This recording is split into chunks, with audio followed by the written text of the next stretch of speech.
please help me welcome from California, Duane M.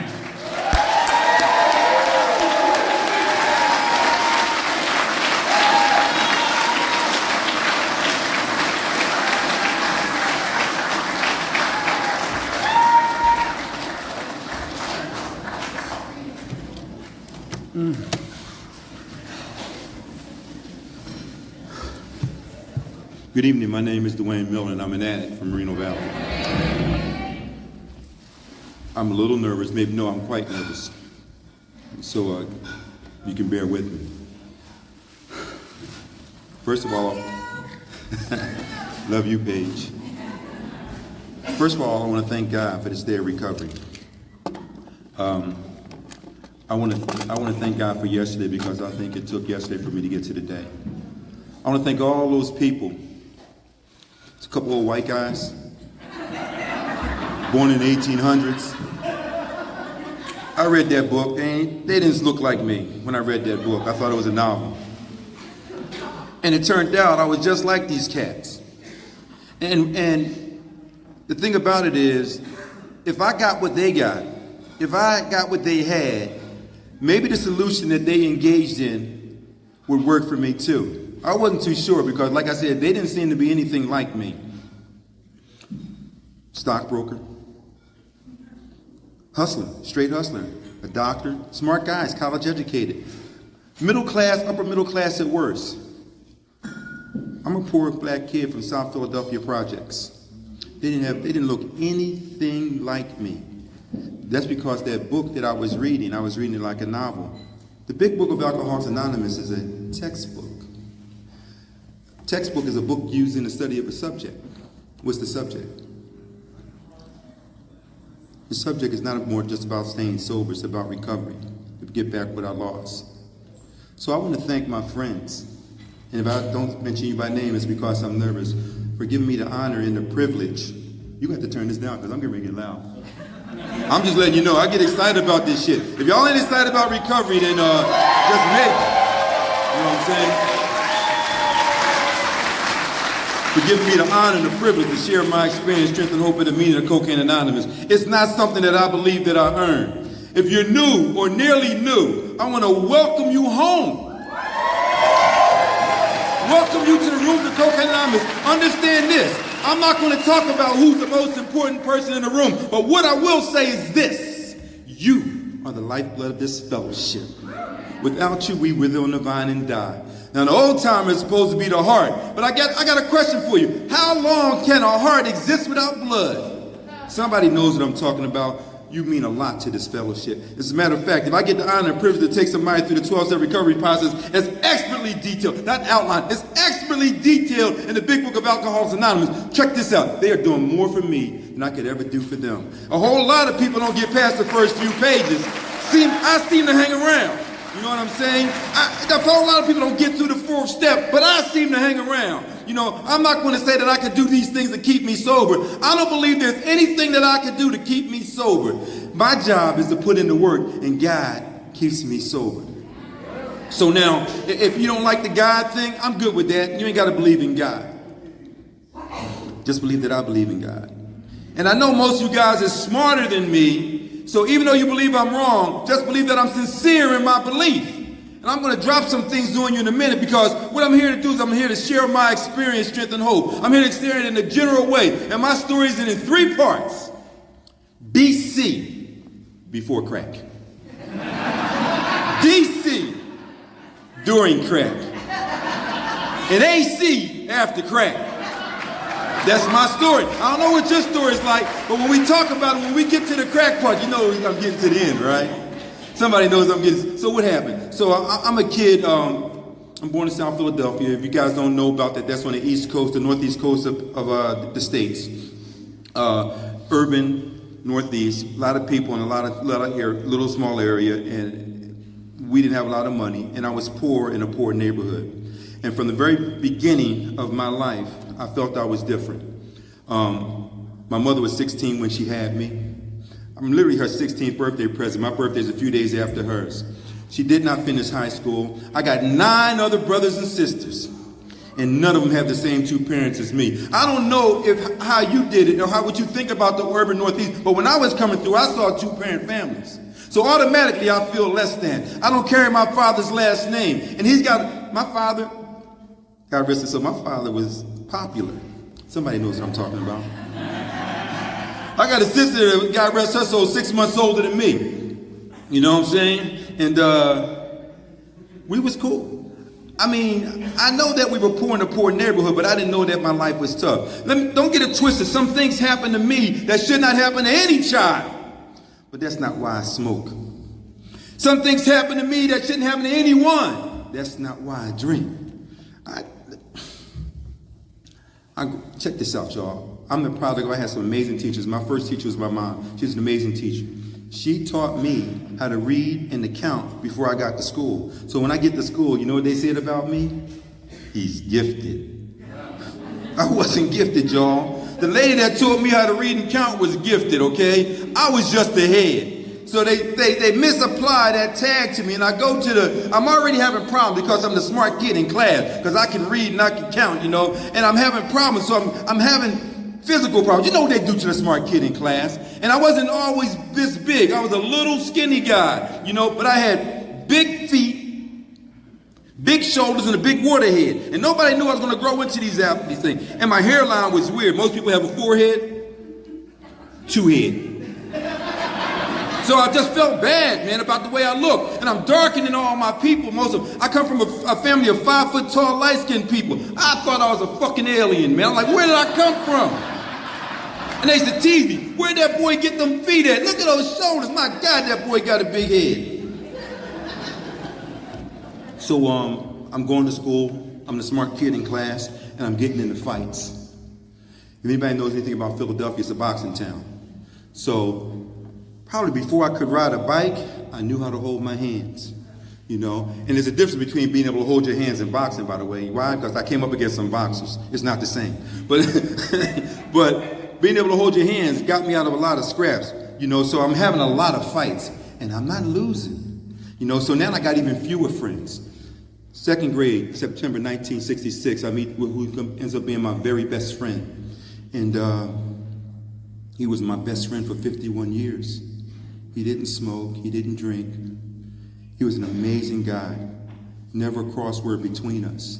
So what I'm telling you, that everything that happened to me before crack wasn't bad. Everything that happened to me before crack wasn't good, but I had some amazing things happen to me. And we, for 51 years, and he dies before we turn 62. And I felt guilty about that. For all the stuff that I did, and I'm still here, and he's not. And we lived on different coasts, you know, because I ended up going to the West Coast. But this cat, man, I wanted to be like him.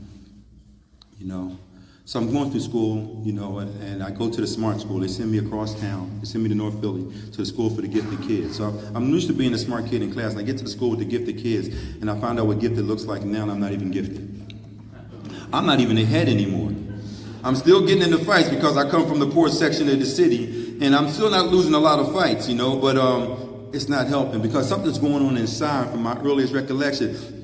The book calls it being restless, irritable, and discontent. Restless, I'm disturbed. Irritable, I'm easily angered. And discontent, I want more. I don't know what I want yet. I just need something. I need what the book calls ease and comfort. But I'm not. I don't know what that shit is. And this is what's going on inside of me. And I need something because I don't look like my family. I don't have my father's last name. He don't have his father's last name. And I feel shunned and I feel like an outcast. I don't even look like the people that birthed me. Something's wrong, y'all. And I'm going through this thing, man. I'm going through this thing. And somebody knows what I'm talking about.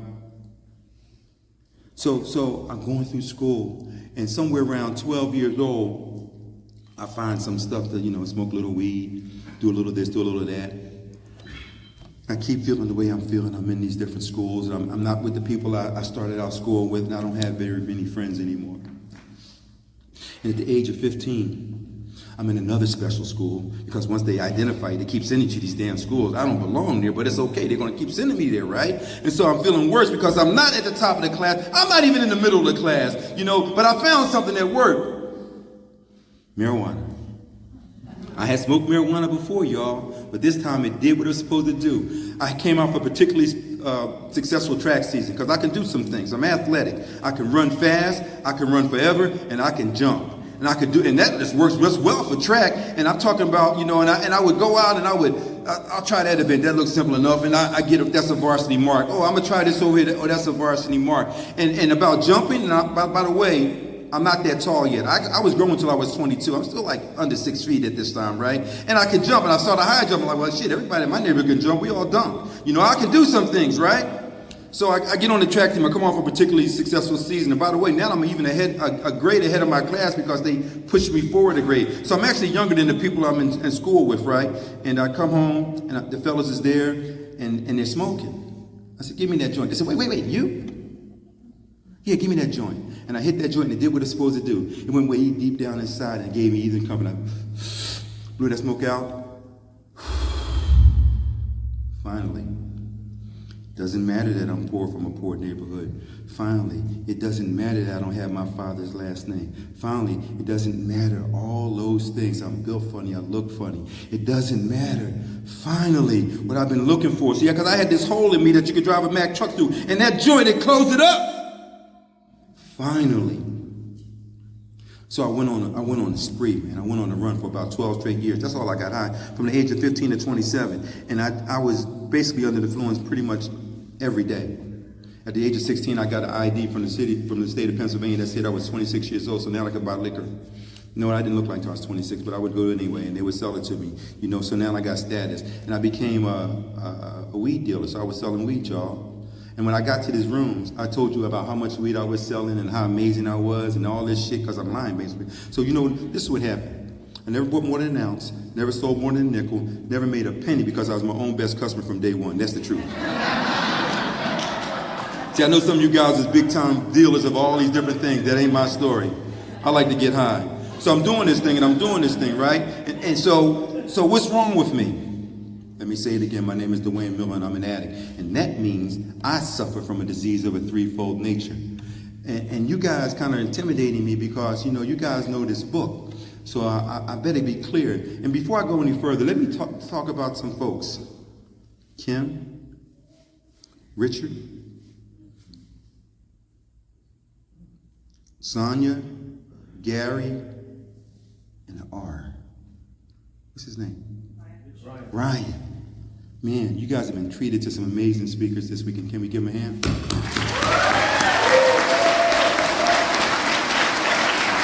So my plan was to come up here and say what they said and sit down. They said I can't do that. So I suffer from a disease of a threefold nature. Where is that? Well, first of all, it's in the definition of the word alcoholism. I know I said I'm an addict, but when I look up the word addict in the dictionary, it doesn't fully describe who I am. But when I look up the word alcoholism, I found this definition and it said a complex, chronic, psychological, and nutritional disorder. And because I'm so smart, I had to look those words up too.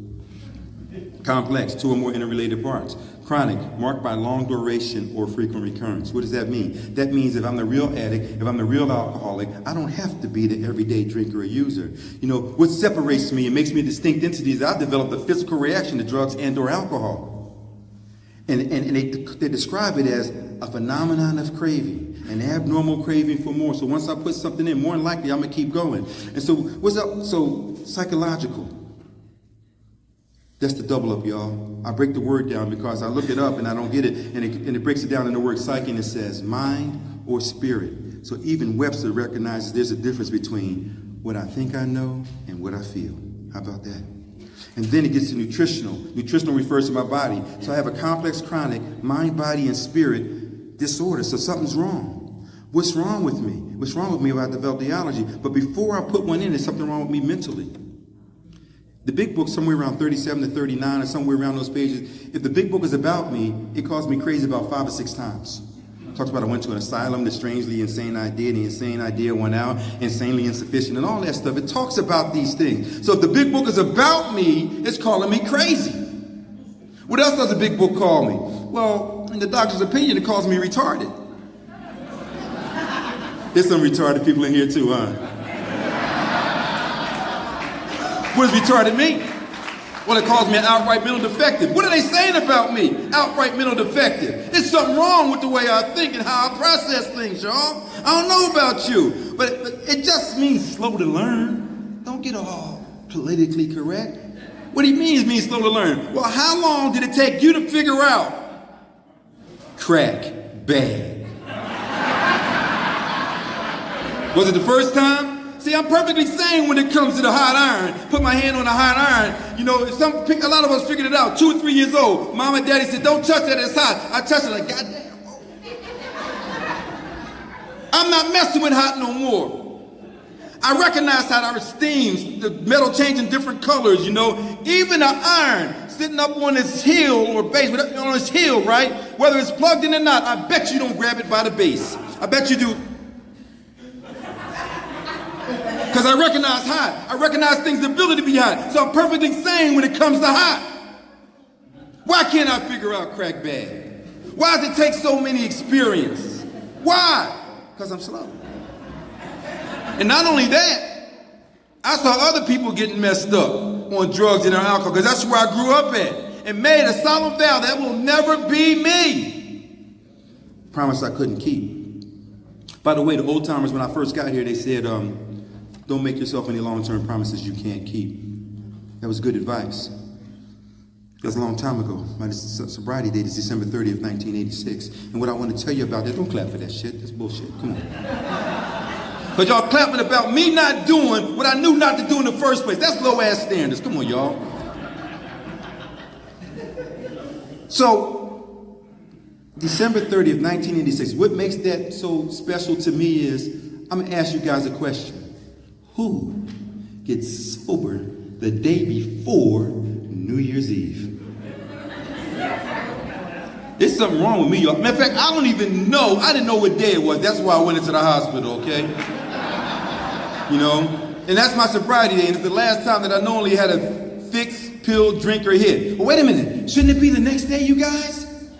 That's not how Dr. Bob did it. Not in June 15th, 1935. It was the last day that he had something to drink, and it became the first day of his permanent sobriety. So I do it like Dr. Bob did it, right? And I used to be cocky. Well, after 30 years, what difference is it going to make one day? That's what I used to say. How did I know I'm going to be able to stay sober 30 years? Because I can't stay sober 30 years. I can't even stay sober one day. What I get is a daily reprieve contingent upon the maintenance of my spiritual condition. So let me get back to this. I go through this thing. I'm 12 years doing my thing, y'all. I'm getting high pretty much every day. Somewhere around, I find cocaine, powder cocaine, somewhere in the early 80s, man. And I use the richer method of getting sober. Cocaine addiction is guys' way of telling you make too much goddamn money. So I went on the crystal meth.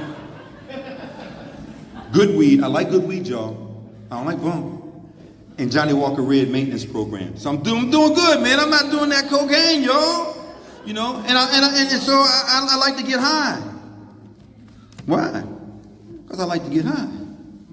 I like the effect produced. It doesn't matter whether I'm happy, whether I'm sad, whether I'm anything. I got a trigger for me getting loaded. It's called consciousness. If I'm breathing, I'm liable to get high, y'all. I don't need an excuse because I like the effect produced.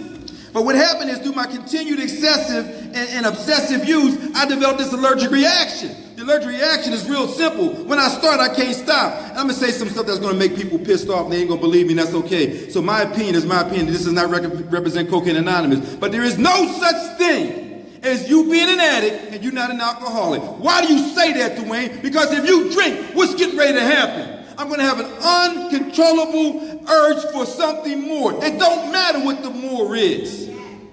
It sets off the allergy, y'all.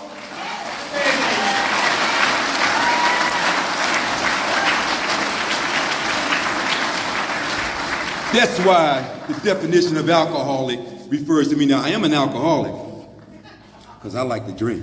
I like to drink a lot, you know, and that's what I do.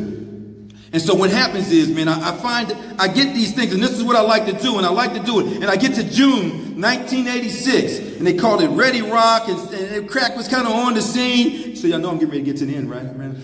So I'm going down this hill, and from June to December of 1986, I smoked pretty much every day. But I told you I was an athlete, right? But something's wrong with my math. I to go there and get this 20. And they said, yo, man, we just seen you for get this double up. Show me this. No, I'm just going to get a 20. Something strangely insane about that. My math skills go out the window. I can count. Some people know I was kilometers of miles. I'm always pretty. It's just like there. I can count. But not when it comes to crack. I don't get it. I'm telling myself shit that ain't true. I'm in a delusion. One of the 7 mental maladies that we talk about the way we go through the book. What's a delusion? A lie I tell myself about myself that I choose to believe. You know, that delusion of like, hey, Duane, you look good. No, you don't. I showed up here as 140 pounds. Right, 140 pounds. That's 100 pounds less than what I weigh right now. And you know what I said? Oh, damn, man. You weigh less than what you weighed in high school. I'm 27 years old. I'm not supposed to weigh less than what I weighed in high school. I grew about 2 or 3 inches since high school. And something is telling me, and I grew out this way too, that I'm supposed to look like this. I'm looking in the mirror and I can't tell. But when I look back at that intake picture, I said, damn. That's what I said. I'm sucked up, y'all. And I gained somewhere around 40 pounds or a little bit more in 30 days. And I gained all this weight and I still only had a 32-inch waist. That's how malnourished I was. Nutritional disorder. I was close to death. When I went back to my employee assistance provider, right, that's where we got something in the States, you know, and it gets me in a treatment facility. What happens is, I remember him saying, I pretty much started calling him every year. Gary said, you know, Duane, if you'd have waited 2 more days, the facility that you ended up checking into, we would have paid for the whole thing. And I said, Gary, I don't think I had 2 days left, man. You know, I was that close to it, y'all. And all the other things that you guys talk about, just trust me when I tell you I got high. I got high enough to get here, all right? And so when I get here, they tell me to do things like, don't drink and use no matter what. People poo-poo that shit, but what the hell else are you doing? They showed me how to get through the no matter what's, but that's what I'm doing. He says you go to 90 meetings in 90 days. People poo-poo to that, but I better go to meetings. They say meetings don't keep you sober.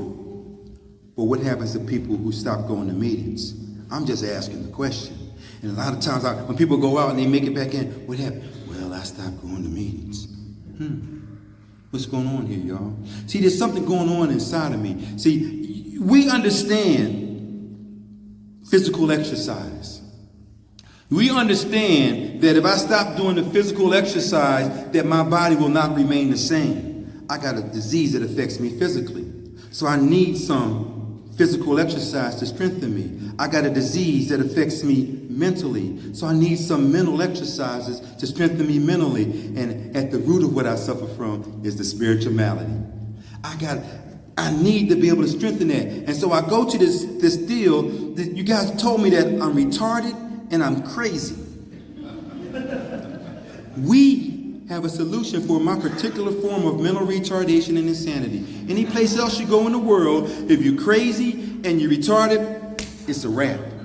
Ain't nothing bringing you back. But they said, we got something for that, homie. We got something for you. Do what I do. Now, the solution doesn't look like the problem because I'm so smart. I don't recognize it. So I'm hesitant and I'm resistant to engage in a solution, mainly because I don't know what's wrong with me yet. I think it's about drinking and using. Thank God I get to a program where they get down to causes and conditions. So I get here December 30th, 1986. I'm in that treatment facility, and I stay there the amount of time that I'm supposed to stay there, and I'm getting ready to get out, and I get a moment of clarity. Not a spiritual awakening, y'all. I get a moment of clarity, and like, I'm getting ready to get high. Because I ain't got high for a minute. And by this time, I really don't want to get high. I always want to get high, but I don't want to get high right now, and I don't know how I'm going to do it, so I did what they told me to do. See, I'm in submission. Because the book is for as far as I can tell, one type of person. Those of you or us who have yet found no answer, we hope you may begin, this is the start, to find one in the pages of this book. You may find it someplace else. They also talk about we don't have an exclusive monopoly on the therapy of alcoholics and addicts. So I love it when people say, he ain't no real addict, he ain't no real alcoholic because he ain't had to do the steps. That's not what the book says. You know, the book says the amount of work that I'm going to have to do depends upon the spiritual damage that I did, something like that. Maybe I'm not as damaged spiritually. And the amount of time I'm out there doesn't mean, if I'm out there longer than you, doesn't mean I did more spiritual damage than you. It happens how it happens. I got here because I couldn't take it no more. But what happens is for Duane is he's in the grips of progressive illness. Over any considerable time, it gets worse, never better. What does that mean? People think that means when I'm drinking and using. It can, but let me help you out. I will go to meetings. I will sponsor people. I'll be up here trying to sound profound and prolific. Got a reasonable suit on. And I will smoke. That means the disease I suffer from has the ability to progress beyond my current state of recovery. That's a cold piece. That means this thing keeps coming at me. I told you I'm from Philly. I'm a boxing fan. And most of you guys may not know about this cat, but his name was Aaron Pryor. Aaron Pryor he was beautiful. He did shit that other people just can't do. He's hitting people from weird angles. He's not hitting me from weird angles. He's hitting Alexis Arguello. We're talking about a Hall of Fame boxer. He's hitting this guy from weird angles, and Aaron walked him down. Just kept hitting him from weird spaces, weird places. Aaron dropped him. When I saw Alexis go down, I was like, damn. That's what I suffer from. I suffer from a progressive, relentless disease. Where do you get relentless from? It was it says persistent. I look up the word persistent, right? And it says relentless. See, persistent I thought was annoying, like my little sister always wanted to go with me, and little brother always wanted to go with me. And then I looked up that shit and said relentless. That means continues to advance in spite of obstacles, in spite of treatment. Aaron kept coming at this cat. I'm like, damn, Aaron was amazing. And then he fought him again because Alexis thought he had a shot. I'm like Joe Frazier fighting George Foreman, y'all. Joe from North Philly. Joe dropped Muhammad Ali. He whipped his ass. I watched that fight. I watched it again and again. I'm like, Joe kept coming. He had pissed Joe off. Joe kept coming no matter what Ali hit him with. Joe kept coming. Hitting him to the ribs, hitting him to the chest, hitting him in his arms, dropped him. Round 15. He knocked him on his back. Ali was an amazing athlete. He got up. What can't Joe do? Well, Joe ran into George Foreman. George waxed him. I ain't never seen nothing like this. George, and then in a sober state of mind, seemingly intact senses, Joe says, I'm going to fight George again. What fight was you watching? In a sober state of mind, I just got my behind whipped by my actions. I'm using, I'm drinking and using. If somebody did to me what I did to me, we get ready to have a misunderstanding. Dragging me up and down. This is what I say. You know what? Oh man, I've been working all week. I owe it to myself. Owe it to myself what? To get that 20 piece. What am I going to do at that 20 piece? I'm going to punish myself. I'm going to get drug up and down the street, kick, beat, spit on, and all these different things. I owe that to myself. Because that's what happened last time. Metaphorically understand. This is what I'm happening. I pay for the privilege of destroying myself. I'm on that suicide plan with an installment deal. You know what I'm saying? One hit at a time. Want to die, can't die. That's what I'm dealing with. It keeps coming at me. And you know what the solution is? Put your hands down. Stop fighting. It don't make sense to me. Not where I come from. You know, you got to be able to defend yourself. Where I come from, I don't get it. They say, put your hands down. We got something for you to do that don't look nothing like what you think is what's wrong with you. When I get to a certain place in a sober state of mind, I'm willing to follow some clear-cut directions. I go into this book and I get this information. And thank God I got a qualified teacher. And I'm going through this thing like y'all do it line by line. I'm underlining, I'm highlighting. And when I saw one of y'all books here, man, I was like, damn, we do this too with highlighters. It's a little different. My highlighters have a different meaning. Yellow is general highlighting. We underline. Pink or red is for warnings. Orange is my recovery color. And blue is my personal color. So when I get to something and I look up a word, right, I might write the definition because it does not change what I was given. And see, and what I'm doing is I'm remaining teachable. And when I had the old Webster's dictionary, and I would love this thing about the deal. I'm going through the book. I'm like, oh, what does that word mean? And I look it up, and it's highlighted in the dictionary, which means I have looked it up before. And it gave me an indication that maybe I'm remaining teachable. Because one of my early mentors says, kiddo, you need to remain teachable. So I'm willing to learn, y'all. and I learn all this stuff and I get all this information, then it tells me self-knowledge is not my solution. Jesus Christ. What am I suffering from, y'all? So I do what I'm asked to do. And they say, I like to trust God, clean house, and help others. That's nice. That's what we do. But I'm in the life-saving business. See, I know God has the power to reconstruct your life, right? But guess what? I'm on the construction crew. I may not be a foreman. I may be that guy just laying bricks, man. I may be dropping some wood. I got that hammer, I may be digging ditches, but I'm on the construction crew. And I see your life become reconstructed. And I become grateful. Because as I walk with you this whole time, man, I'm learning stuff, not just about you, but about me. I come to know self. And old Fred told me that become to know self, become the best person you can be, and you'll attract people that you never thought you could attract. First thing I thought about was women. I don't know what y'all was thinking about. Shit, by the way, that's how I got to the fellowship, y'all. I'm in this treatment facility. I'm not telling nobody I'm smoking crack. I'm just trying to get in there, trying to get by. And down the hall, on that Friday night, I remember, I'm in this AA 12 and 12 meeting. And they still smoking cigarettes in there, man, and I don't like cigarette smoke. Me, who will smoke crack in a phone booth. I got a problem with cigarette smoke. So I got to get up out of there, because they got this AA, they got this 12 and by 12, and I don't know what the hell they're talking about, and they're smoking. I get out of the room, and I walk out of the room, and down the hall, it's a bunch of women coming out of this other room. Remember, I just got the treatment. And I'm like, oh. So I go back in there, I grab my roommate and say, yo, man, I got to holler at you for a second. What's going on down there? He said, oh, that's CA.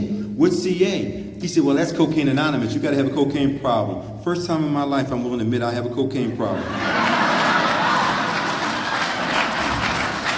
I don't know how you got here, and I don't know why you got here, but I'm sure glad you're here. So God got a sense of humor. So I go to the meeting, I go to that joint next week, right? And none of them was there. But I heard what I just heard from you guys. They were laughing. They were laughing about some things I didn't find that damn funny. And by the way, I couldn't laugh anyway, because I like to hit the pipe, and it burnt all the skin inside my lips. So I thought you could see the skin inside my lips. I did, Pavin, and I would smile like this. That's my truth, y'all. That's the truth about me. So I'm listening to him. So I come back the next week, and Cocaine Anonymous, man, it was just full of energy, like this room, like Tirana. It was full of energy, y'all. I saw it. I felt it. I was like, man, I want some of this right here. When I walked into you guys, I'm like, man, they doing the damn thing up in this piece. I like what's going on. I've been sober enough to be able to understand a couple of things.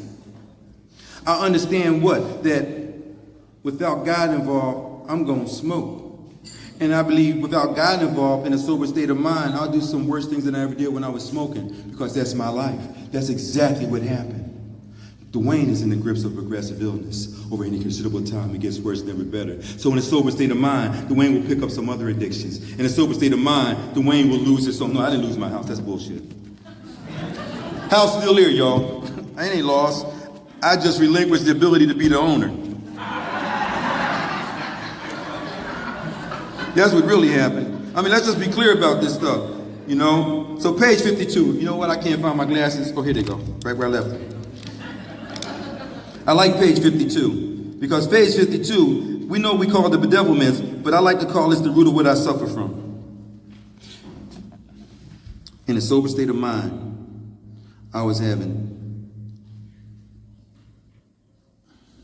Let me start over again. In a sober state of mind, I was having some problems, right, y'all? I was having trouble with personal relationships. In a sober state of mind, I couldn't control my emotional nature. In a sober state of mind, I was prey, P-R-E-Y, a victim to misery and depression. What that means, if you pray, you can't stop what's getting ready to happen to you. I'm a victim. In a sober state of mind, I'm unhappy all the time. In a sober state of mind, I had a feeling of uselessness. In a sober state of mind, I couldn't be of any real help to anybody else. Now, for men to be useless and hopeless makes me dangerous. Some shit getting ready to go down when I don't have any good reasons to do good things. You know, so that's when I am in a sober state of mind. So when I'm sober, this is what happens. Because I'm high, I don't feel none of this when I'm high, y'all. Because I'm plumb numb, I'm completely anesthetized. I don't feel this. So in a sober state of mind, this is what I'm feeling. So you know what I need? I need a hit. I don't know about y'all. And it might not start off as a hit. Johnny Walker. Red. When on good days, it's black. You know what I'm still pissed off about? They got this thing called Johnny Walker Blue, over 25-year-old scotch, and they did not have that shit when I was getting high. I'm just telling you like it is. I'm like that, you know. I'm that guy. You know, they got all these drinks that came out that look like they might be fun after I got sober. Am I here because I don't like getting high no more? No, I'm here because I love to get high. Am I here because I don't like drinking? No, I love drinking. I love the effect produced by drinking. So what's stopping me from drinking and using? Well, I found that I had this allergic reaction, and they proved it to me. They showed it to me. What's an allergy? It's an abnormal reaction to something that doesn't happen to other people. So check this out. I'm allergic to ivory soap. What you mean, Duane? When I put ivory soap on my body, I break out into a rash in all kinds of places. If I'm allergic to something, once I come into contact with that which I am allergic to, I can't stop what's going to happen with my mind. It's a physical reaction. Somebody heard what I was saying. And I didn't become allergic to ivory soap until I was 18 years old and went to the United States Air Force. Because I didn't use ivory soap all my life. I go in the Air Force, and I put this soap on my body, and it's like I break it onto this rash, so I go to the doctor. I said, yo, doc, you got to do something about this rash. He takes one look at me because he's an experienced professional. He said, kid, stop using the soap. I'm like, you don't understand. This is my family soap. This soap has been good to me. We've always used this soap. So he told me to get the F out his office. So I left. I came back 3 days later because the rash had gotten worse because I continued to use the ivory soap. And he said something to me. It was February 1977, San Antonio, Texas, Lackland Air Force Base. And I'm looking at this guy, and he said it, and I remembered it. I heard him this time. He said, stop using the soap. Stupid. See, I knew he was talking to me then.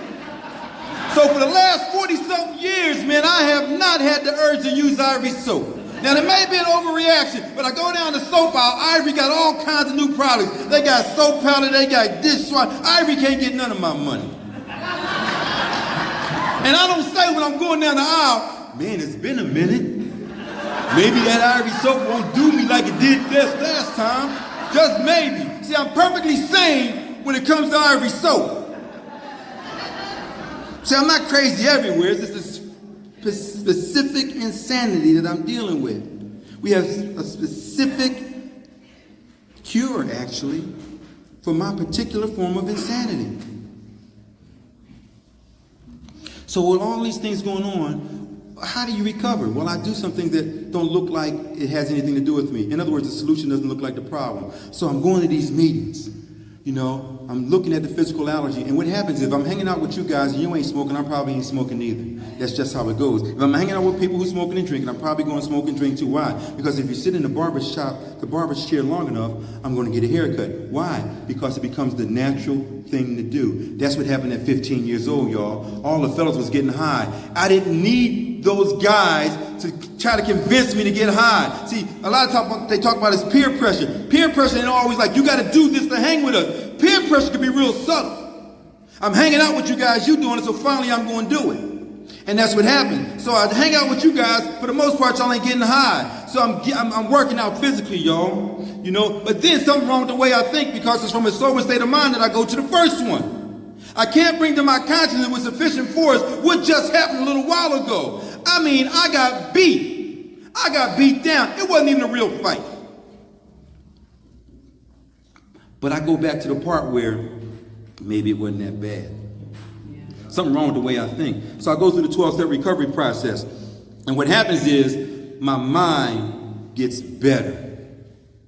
I'm doing the mental exercise. See, the body's a weird thing. My heart, there's no direct exercise for your heart. You exercise your heart primarily through the larger muscle groups in your body, which just happen to be in your legs, right? So it's an indirect thing. How do you exercise your mind? The primary way for most of us to exercise our mind is through the visual cortex, which means I got to read.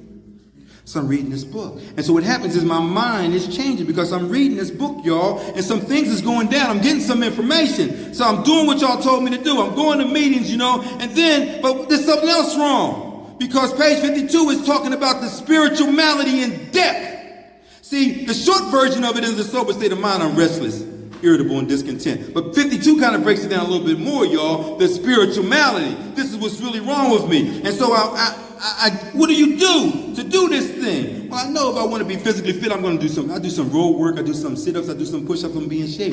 So what do the mental road work, sit-ups, and push-ups look like? Looks like the 12-step recovery process. What does the spiritual road work, sit-ups, and push-ups look like? It looks like service. What? I need to be of use or benefit to somebody else.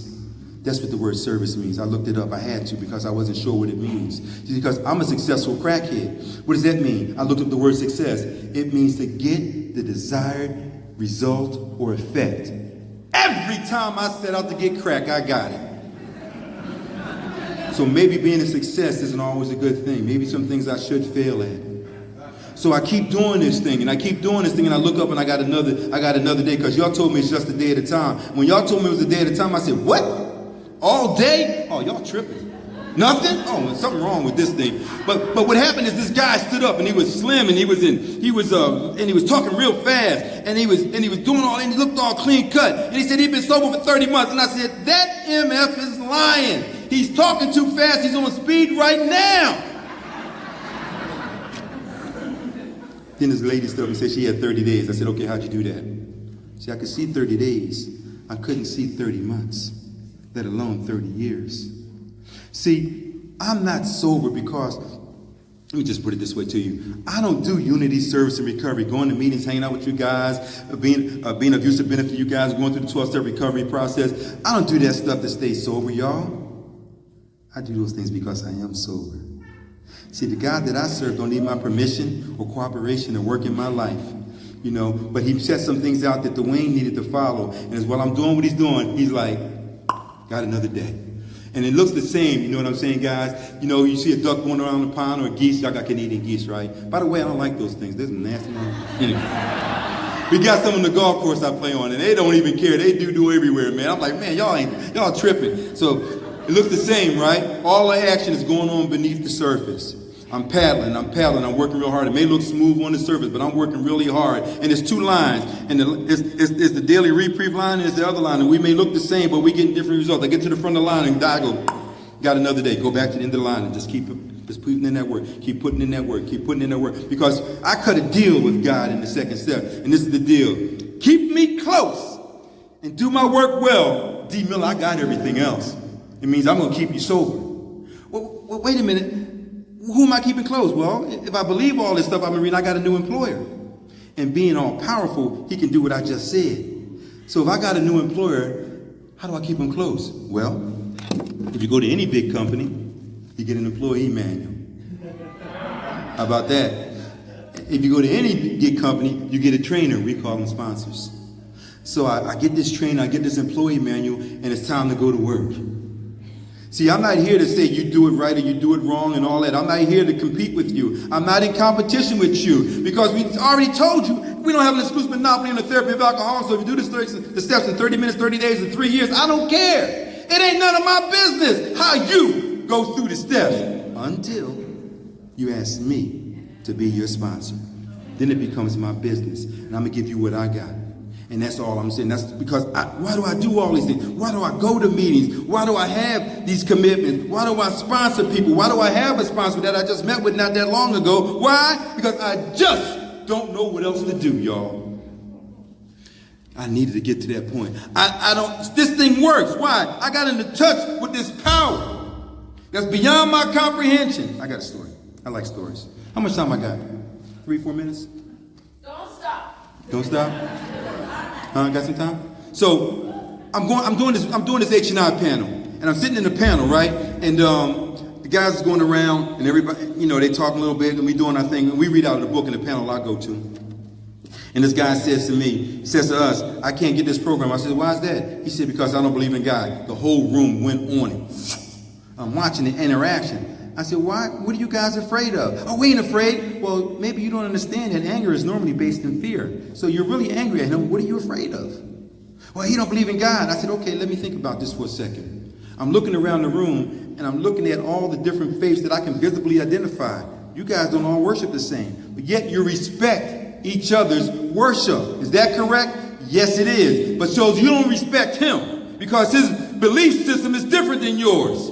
That's correct. I said, let's talk about this. I said, so you don't believe in God, right? He said, no, I don't believe in God. I said, you seem like a pretty smart guy. He said, I am. I believe you're smarter than me. He said, I am. He don't understand. At this point, Russ, it's check in 4 moves, mate in 5. He's through. So I said, so okay. Is precision a sign of intelligence? What do you mean? Not hitting the bullseye once, but hitting it every single time. Is that random? Is that coincident? Or is that a demonstration, a manifestation of intelligence? He said, well, of course that's intelligent. I said, well, the Earth is spinning about 1,000 miles an hour. It's in orbit around a fiery orb. Stays in perfect orbit to keep life on this thing 365 days and 6 hours and something. I said, it's so perfect. This shit pisses me off, by the way, that we can't get the calendar right. Every 4 years, we got to add a day to that. And every 100 years or so, we got to take the day back. We know, it's like, you know what time you're getting ready to get there. Why can't you end on time? You know, that's what I'm thinking. You got to be smarter than me. So I said, is that right? I said, here's the crazy part about it. The sun is in motion. So we keep it in perfect orbit. This is some stuff going on. That's not random. And I said, we got a satellite too. And the orbit is so precise, we take time by it. We got months, we got seasons, we got all these things. We actually track time by this thing because it's so precise. So is that precision? He said, yeah. I said, this thing is spinning at 1,000 miles an hour, going through space at 36,000 plus miles an hour. And we don't fall off. It's something called centrifugal force, which means if you spin it like this, everything goes like this. There's something called centripetal force. We also call it gravity. Where did it come from? We can measure it, we can't duplicate it. What do you mean by that? Well, you see those space movies and stuff, and they're walking around, they got artificial gravity. We can't duplicate gravity. When you're in space long enough, you lose muscle mass because there's something that we're tied to this earth. There's some way we're tied to it, right? That we need the resistance from gravity to maintain muscle mass. So we can't duplicate this thing. Something's going on. And if that's intelligence, that's a whole lot of power, y'all. If I could get you in touch with that power, would it keep the pipe out your mouth? Does it have the power? Yes, it does. Of course, look what it's doing. So I said, check this out, homie. I said, so something's going on. There's some type of intelligence going on. He said, yes. I said, so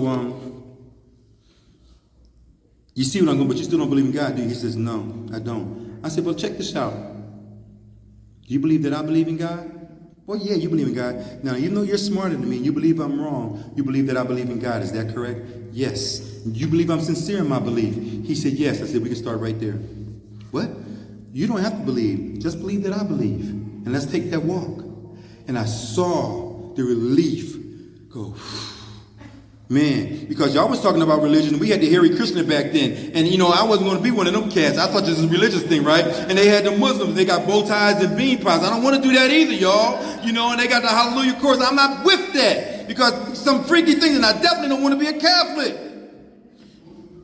And then the book says, be quick to see where religious people are right. They got this cool life that you wish you had. Stability and purpose. Wow. They just throwing all kinds of rocks at my belief system. So we move on. Why do I do that H&I panel after all these years? Because I don't know what else to do. I got other service commitments. I could talk about them, but they're not as important as my favorite commitment. Y'all know what my favorite commitment is. A couple people here that know me. You know what my favorite commitment is? Making coffee. I love to make coffee, y'all. And I love to serve coffee. Where you get that from? Because when I was newly sober, there was a guy that had 5 years of sobriety. His name was Major Steve. I'll never forget Major Steve. And Major Steve would be back there making coffee in this big meeting, about 200-something people. And I was like, Major Steve, how long you been sober? He said, about 5 years. He said, why are you making coffee? He said, because it keeps me right size. I like Major Steve's walk, and I wanted to be like that.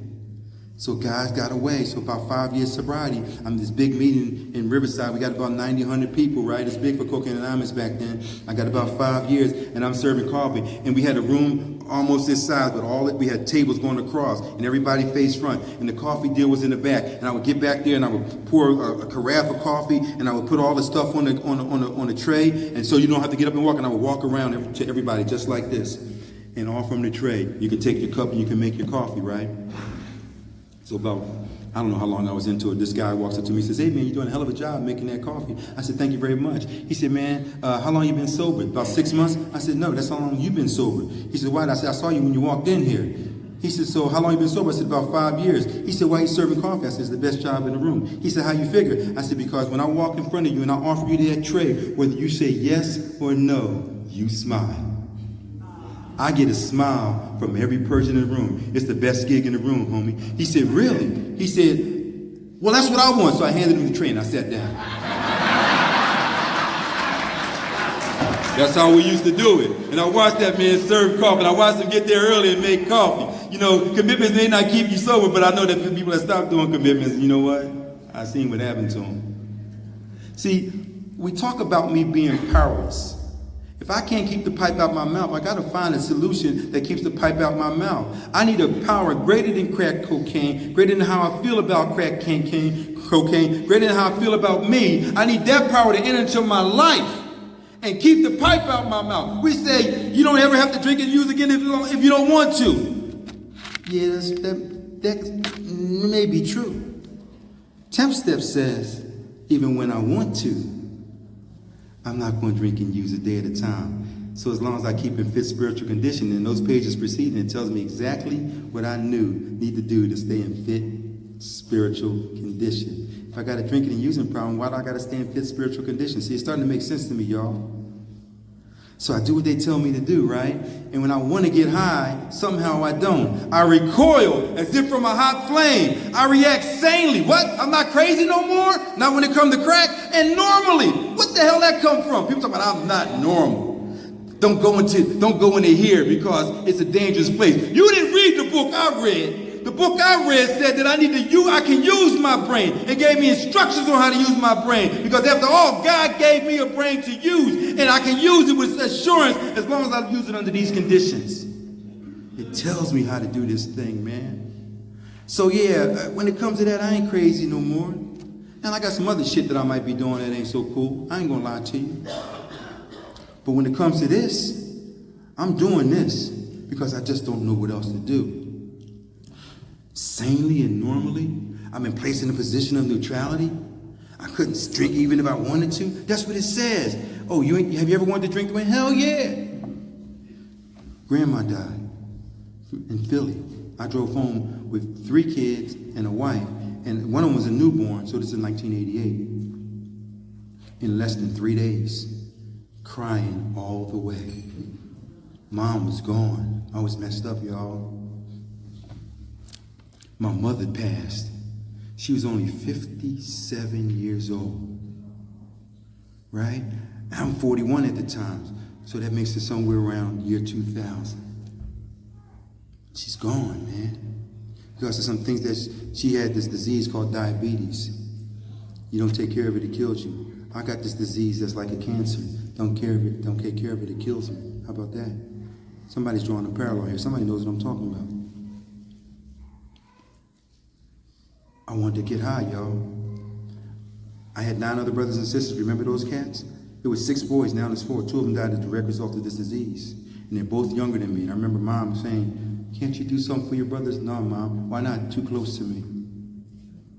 Couldn't do nothing for them. And they died as a direct result of this disease. I remember going home for the first one, tears in my eyes. Then another one goes, almost 2 years. Both of them died around Mother's Day, 2 years apart.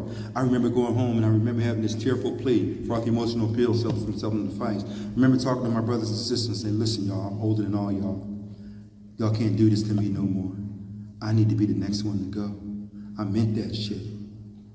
You know, I just lost my sister earlier this year. She's 65 years old. So was I. We 6 months apart. You know what I'm saying? And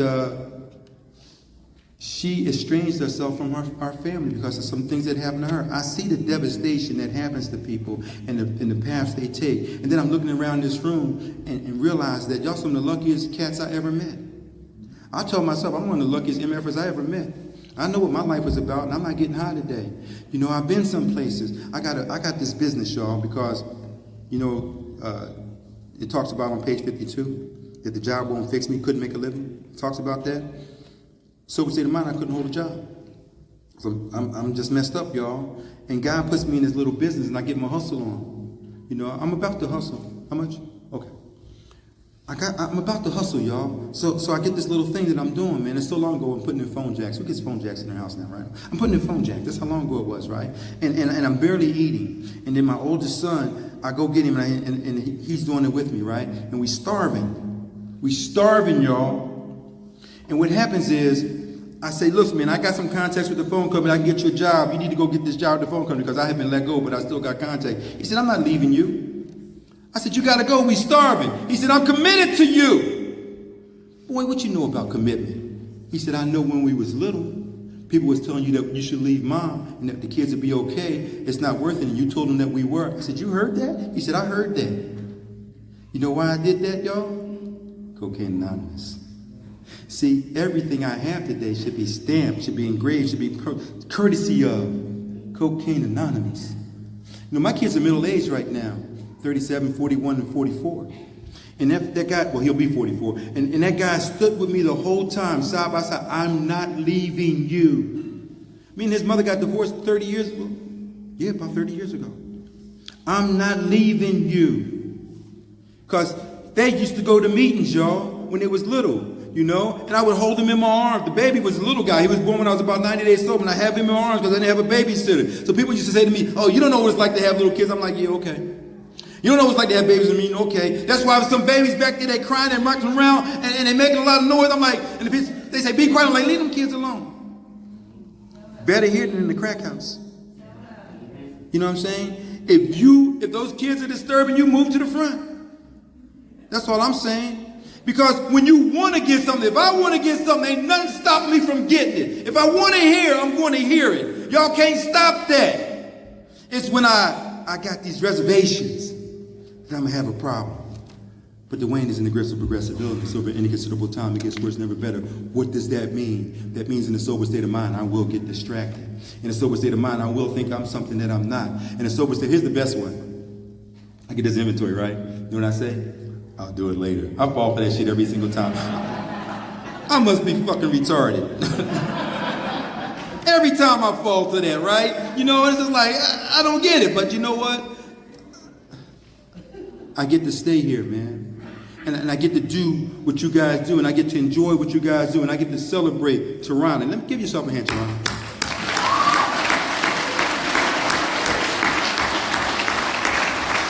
This is a celebration of life. And newcomers, welcome. Hang up your hat and coat and home. You're home, y'all. We've been keeping the lights on just for you. You never have to drink and use a day at a time as long as you live, if you don't want to. As a matter of fact, you only got a heartbeat contract with God here. You only got to do this thing a heartbeat at a time. And here, thank God, we speak the language of the heart. Thanks for letting me share.